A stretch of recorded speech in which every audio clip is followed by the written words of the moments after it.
Jadi alhamdulillah tuan-tuan dan puan-puan, kita cuba menjadikan Ramadan kali ini Ramadan yang terbaik buat kita. Bukanlah bermakna Ramadan yang terbaik buat kita ini kita nak pulun semua, tidak.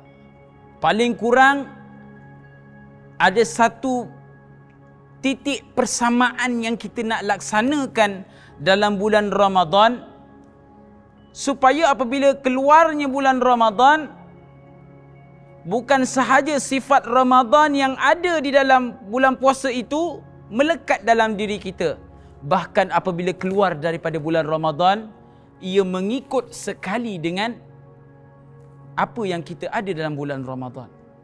Dia ibaratnya seperti beginilah tuan-tuan dan puan-puan. Ibaratnya satu kereta yang dah lama tak servis. Minyak kereta tak tukar. Minyak gearbox tak tukar. Minyak hitam dan sebagainya itu tidak ditukar. Jadi apabila sudah ditukar dengan cantik, dengan kita kata Masya Allah, kereta yang kita bawa itu bertambah laju. Itu yang pertama. Dan kereta yang kita bawa itu bertambah ringan. Begitu jugalah kita ini menjadikan bulan Ramadan sebagai latihan intensif supaya kita dapat menjadikan Ramadan bukan sahaja Ramadan, tetapi keluar daripada Ramadan itu, sikap yang ada dalam bulan Ramadan kita bawa luar daripada bulan Ramadan. Kita mengambil satu contoh, dan tidak perlu ataupun jangan pula kita lupakan, dalam bulan Ramadan ini mungkin ada sahabat-sahabat kita yang seagama dengan kita yang tidak dapat mencari pendapatannya sendiri. Mungkin dalam berbuka tu kita dapat berbuka dengan juadah yang Masya Allah, kambing golek, itik golek, macam-macam kita ada. Tetapi jangan kita lupakan sahabat-sahabat kita yang kurang bernasib baik daripada kita.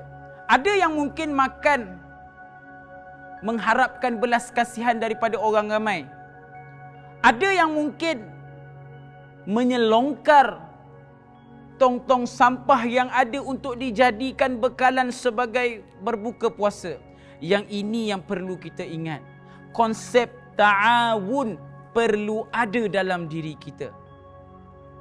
Kata Allah Subhanahu wa taala, "Wa ta'awanu 'alal birri wat taqwa wa la ta'awanu 'alal itsmi wal 'udwan." Dan tolong menolonglah kamu dalam perkara kebaikan, dan jangan kamu tolong menolong dalam melaksanakan kemungkaran, dalam melakukan dosa, yang itu yang Allah murka kepada kita. Tolong menolong dalam perkara kebaikan, menolong gelandangan orang yang kurang bernasib baik ini yang disukai oleh Allah Subhanahu wa taala. Sebab itulah kita menjadikan konsep ta'awun seiring dengan konsep tabarru'. Bagaimana dia mungkin boleh menjadi satu gabungan yang cantik? Kerana tabarru' ini menjadikan orang di sekeliling kita bernasib sama baik dengan kita. Sama-sama makan, sama-sama minum.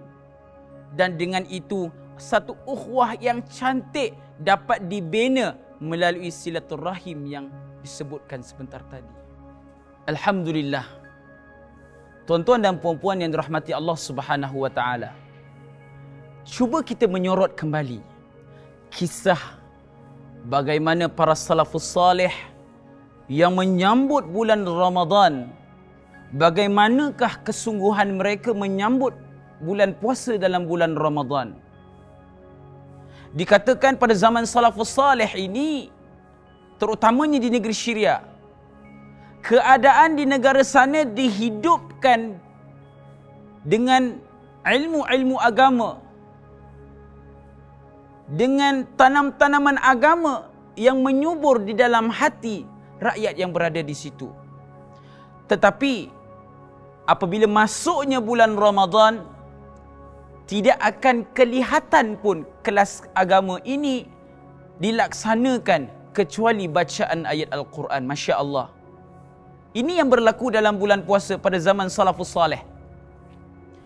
Bagaimana zaman ketika itu mereka sangat meraihkan bacaan Al-Quran dalam kehidupan mereka, terutamanya dalam bulan Ramadan. Hatta ada satu qaul yang mengatakan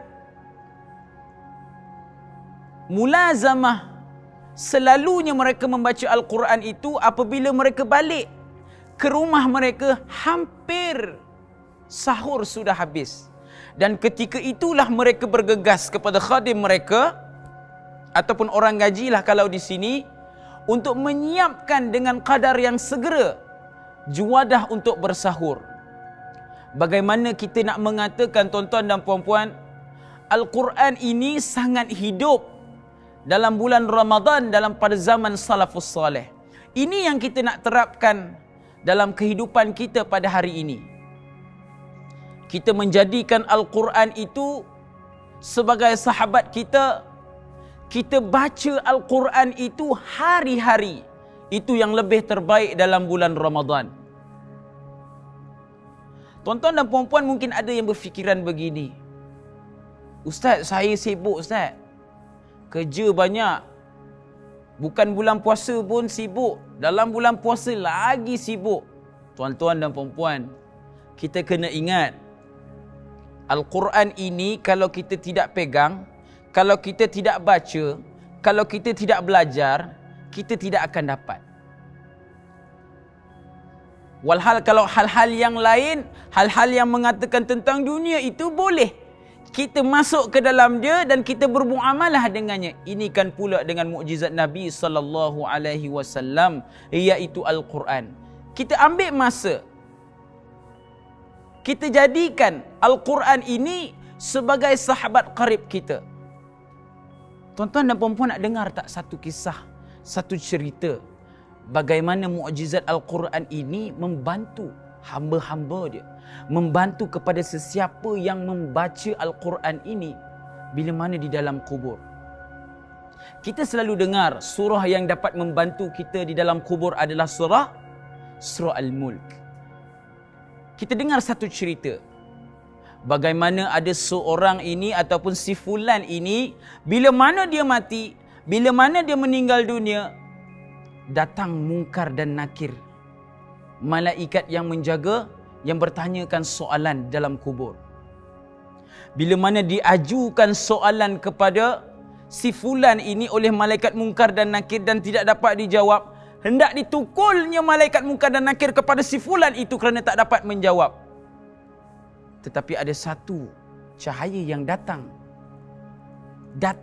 di sisi mayat tersebut, di sisi si fulan tersebut. Dia kata apa kepada malaikat Munkar dan Nakir? Jangan engkau pukul dia. Sesungguhnya di dunia dulu dia ini selalu membaca aku. Malaikat Munkar dan Nakir nak pukul belah lain pula. Datang lagi satu cahaya. Jawapan yang sama, jangan kau pukul dia. Sesungguhnya pada ketika di dunia itu dia ini selalu membaca Al-Quran. Siapakah dia? Itulah Al-Quran Al-Karim.